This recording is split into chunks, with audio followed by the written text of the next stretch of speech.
et elle dépense des caddies de supermarché. Monsieur, qui a un petit peu plus de revenus, des revenus plus stables, etc., va dire « Ah, mais c'est moi qui prends le crédit de la voiture sur mon compte. » Éventuellement, au bout de quelques années, il va dire « Ah, mais je vais prendre aussi le crédit de la maison. » Madame va continuer à remplir des caddies de supermarché. Puis il va y avoir un enfant peut-être. Alors elle va payer aussi les couches, les cadeaux pour les anniversaires des enfants.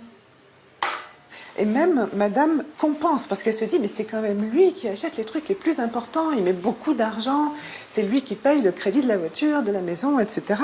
Donc moi, je ne garde pas 1 euro de mes revenus. J'en mets le plus possible finalement. Et monsieur continue à payer les crédits. Et donc ça dure comme ça pendant 5 ans, 10 ans, 15 ans. Et malheureusement, il y a quelque chose qui se passe souvent, c'est qu'ils vont se séparer.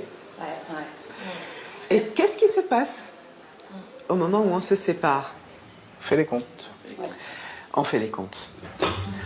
On regarde comment répartit tout ça.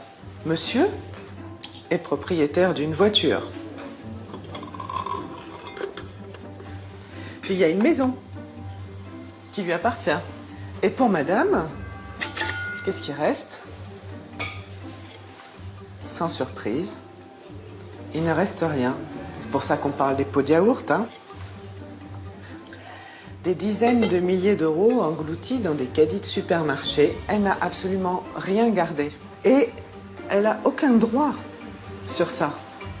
Si la démonstration de Fabienne ne laisse personne indifférent, elle intéresse surtout Sarah et Laurent, en couple depuis 1 an et sur le point de s'installer ensemble.